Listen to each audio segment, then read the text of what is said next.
Welkom. In vandag se digitale era is tegnologie die kern van toerismebemarking.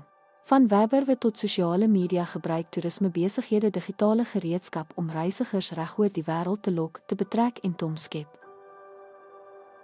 Webwerwe en besprekingsengines dien as sentrale spulpunte vir die deel van inligting en die hantering van transaksies, met Airbnb se platform as 'n uitblinker vir direkte besprekings. Soekengine optimalisering (SEO) verhoog sigbaarheid, wat safari-toere moontlik hoër op google kan rangskik.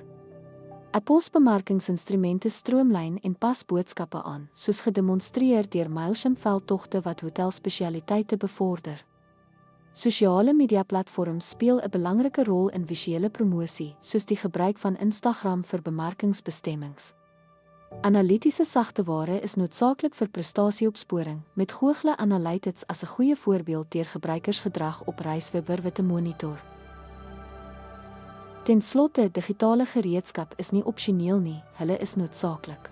Hulle help toerismehandelsmerke om met gehore te skakel, sukses na te spoor en mededingend te bly in 'n vinnig veranderende mark.